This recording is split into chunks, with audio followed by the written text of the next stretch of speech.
Hey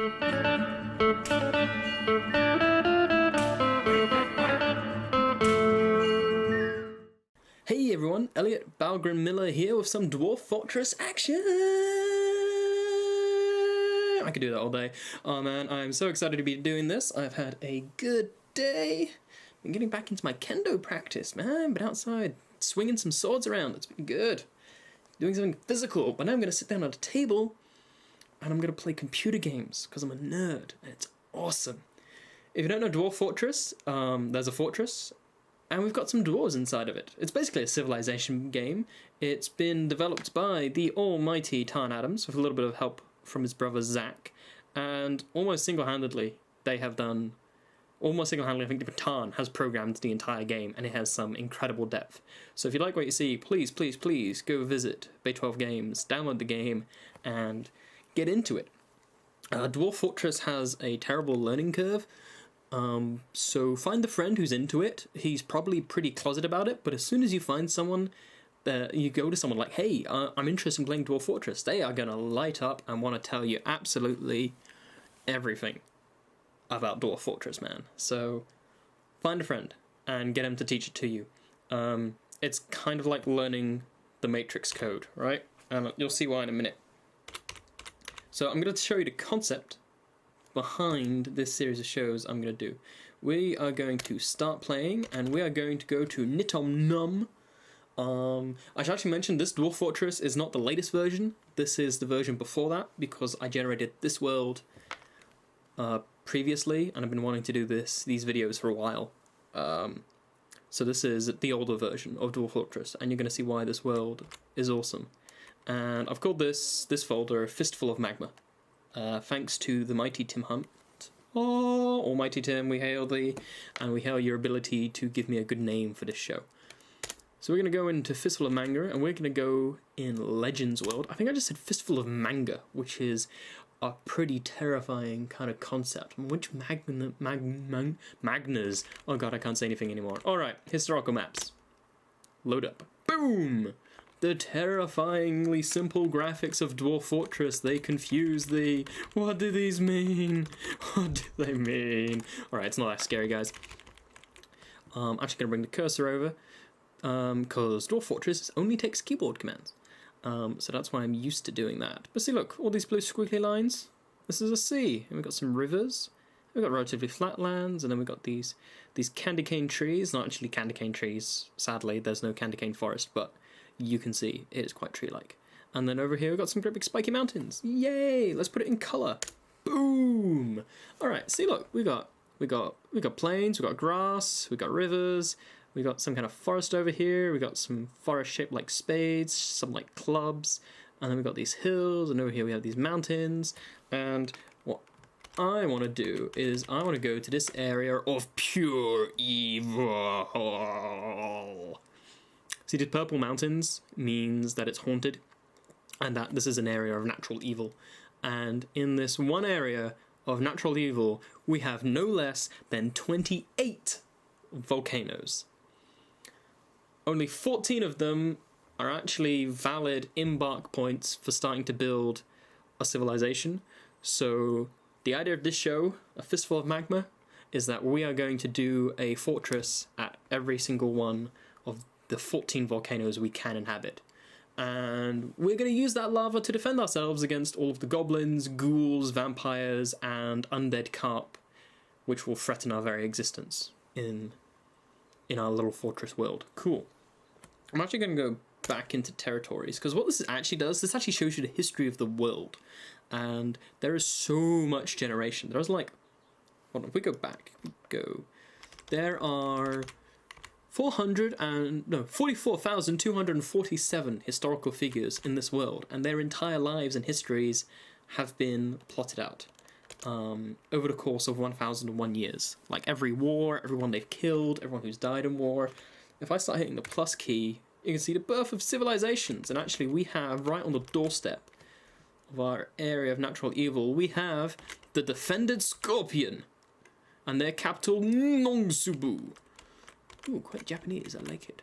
And then over here, we have the city of Alalaroye of the Dead Pass.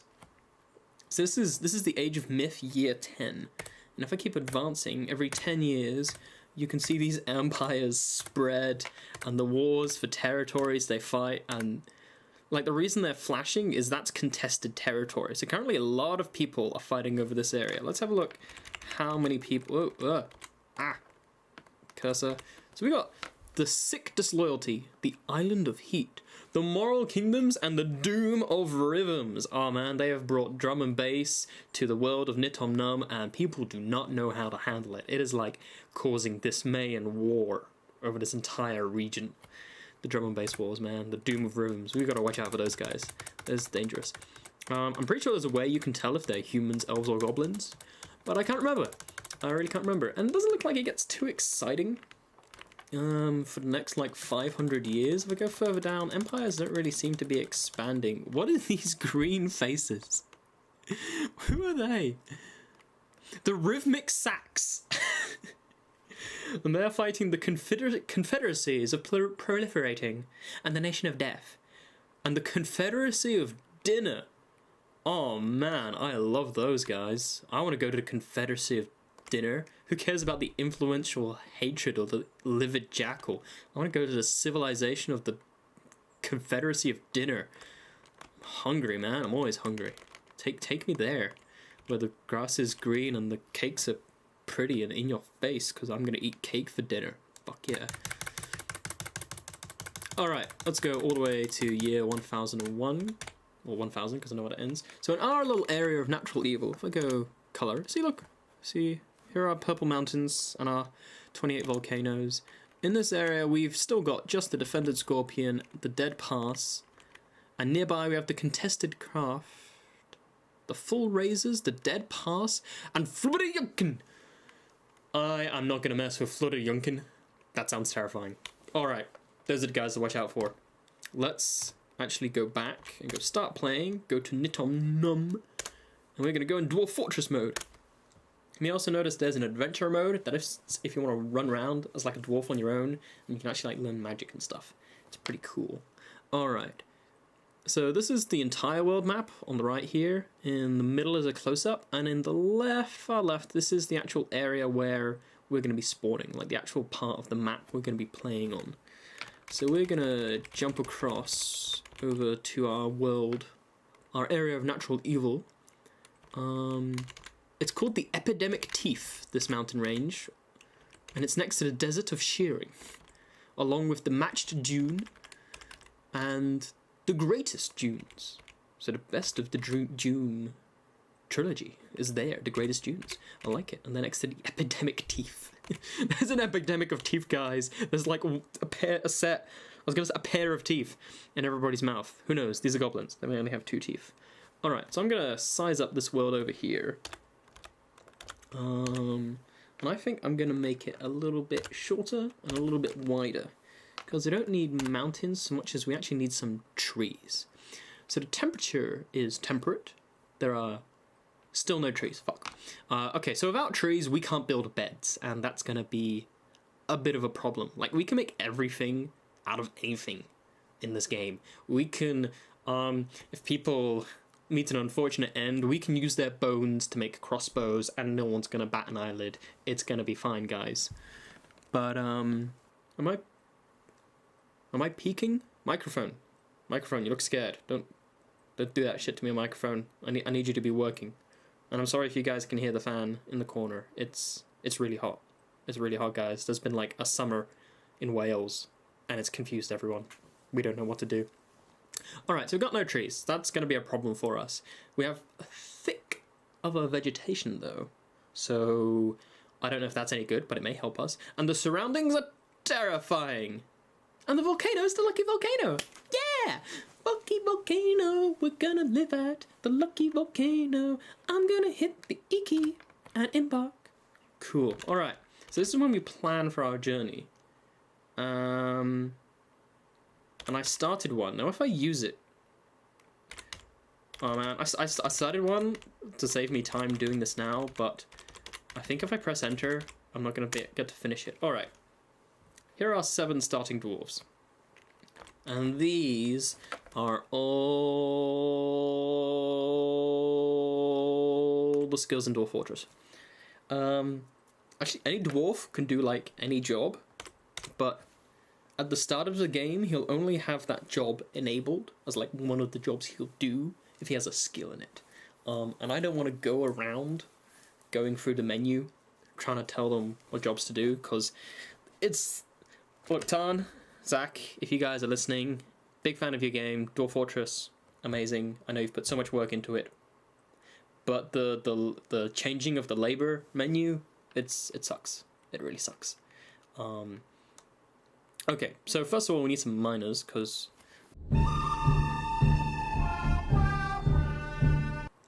We're going to take a novice, adequate, no, we're going to take a competent miner. This determines how fast they mine, and we're going to take 3 miners, because I don't want you guys to be bored by watching, like, us mining into the side of a rock. Next, I want some kind of champion, right? So let's give him wrestling skills. Let's give him axe skills. Let's make him a good axeman. And let's give him some crossbow skills. And he's going to be our champion. Let's give him a name so we remember who he is. He is our champion! What's a good champion name? Hercudwarf? Hercudwarf. What's his... Inef? Okay, we can't do anything with his name. We'll just call him Inef. Easy Inef? No, that doesn't sound intimidating at all. We're not calling him that. Alright, let's go give ourselves a leader. We need a leader. Okay, so let's give him some leadership skills. You can be a novice leader. You don't need to be a comedian or a conversationalist, but we do need a good record keeper and organizer. Appraiser, I think, helps with trading because they know how much things is worth. And persuader, negotiator, that sounds kind of good. That sounds kind of good. Let's give our leader a profession name. Let's call him Mayor. Let's just call him Mayor Doran. I like that. It's simple. Miners, let's call them Digmeisters. Digmeister is much better, I think, than miner. I think it is appropriate to their skill level and their profession and my ability to spell Digmeister correctly 3 times in a row. I did it. Yeah. Alright, now we just need someone... Okay, I don't think we're actually going to need a... Okay, we need a woodcutter and a carpenter, even though we have, like, no trees. So he's also going to be a mason and an engraver, so he does some stonework. And where is... Well, we go stone crafter, so he starts making some crafts, which we can sell. Where's Bowyer? There it is. Bowyer. Sounds like these are not in alphabetical order, but I wouldn't expect them to be, because I vaguely know the order they're in now, and if they change it, that'll get confusing. Let's have a guy who does some hunting, though, because that's quite simple, and that may keep us alive a little bit. Cool, because there's going to be some terrifying stuff trying to kill us, probably. We need 3 copper picks. 2 axes should be okay, but let's take 3 just to be safe. And we're going to take some... We're going to take more ale or rum. Let's take more rum. Rum is the more manly option, I think. We're going to need a lot of rum.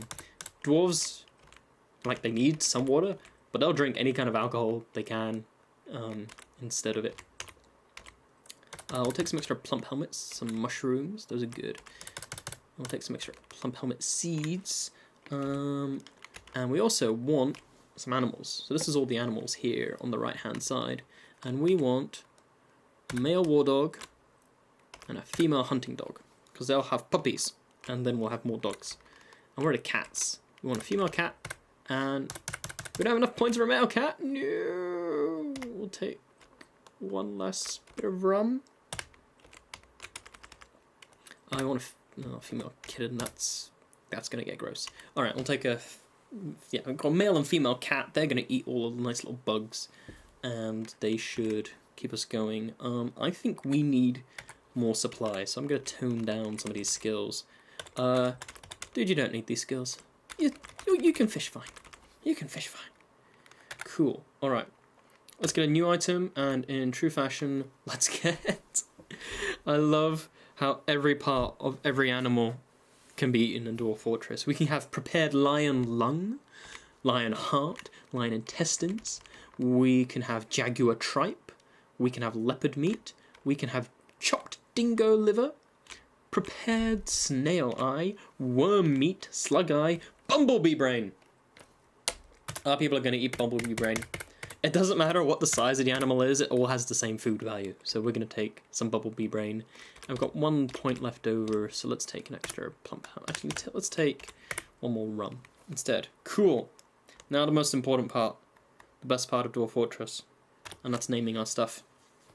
Because there's a huge, like, archive of dwarven words here, and it will randomly put them together. So currently, our organization name. So we have the fortress name, and then, like, our group name. And our group name currently is the Tight Daggers, which is quite good, but we're going to play the game of hitting the R key and seeing if it's going to be funnier.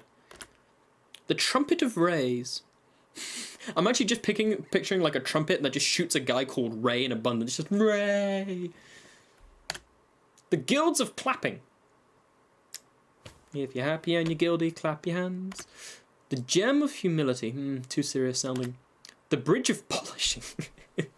The Bridge of Polishing. Once we get the other side, we're going to polish the shit out of this bridge. The Ordered Whip. Bit dominatrixy. The Oars of Searching. It's like the worst pirate crew ever. It's like, do you see anything, Gubbins? Well, I'm looking down this oar, sir, and I don't see anything yet. Try the telescope, Gubbins. The Letter of Gulfs. The Turquoise of Steps. The Moral Chamber. The Mahogany Trumpet. Mahogany.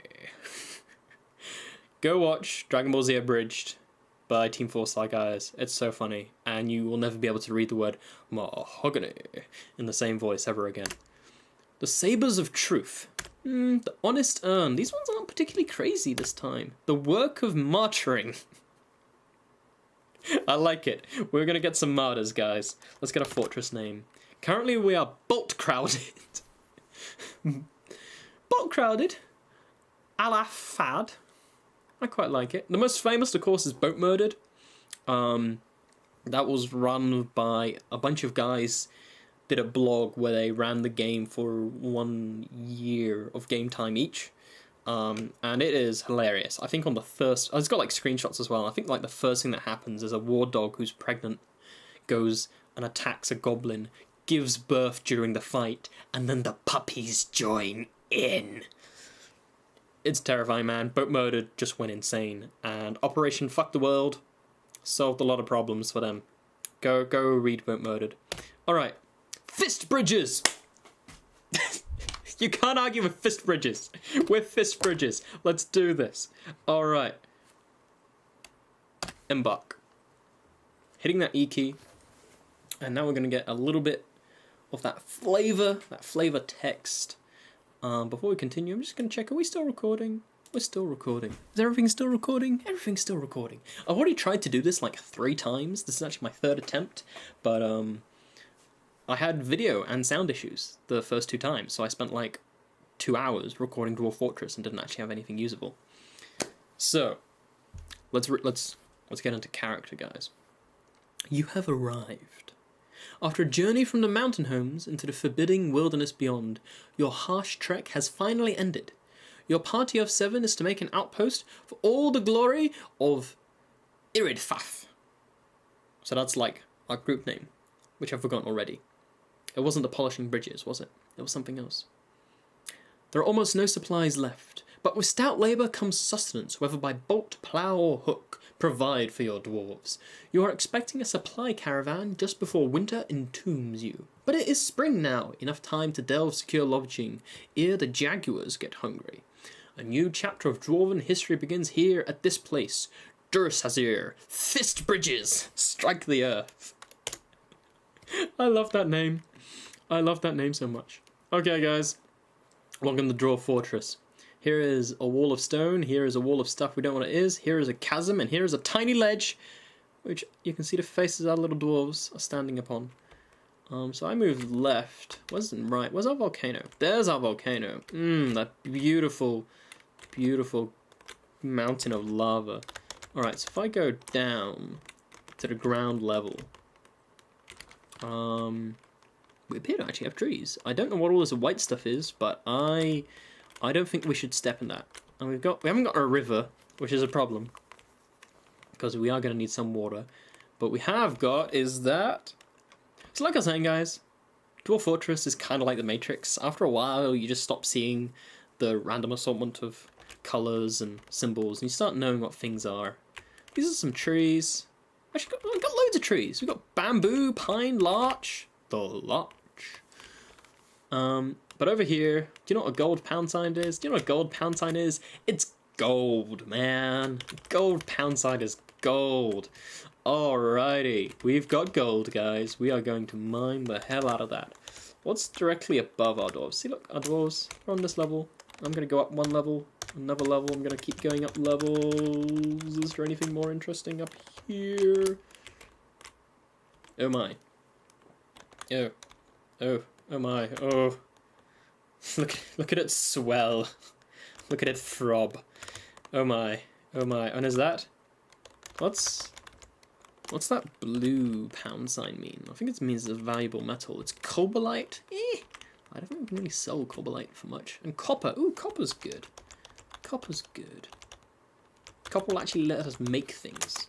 One of my earliest fortresses, all we had was gold. We didn't actually have enough iron to get by. Is that more gold?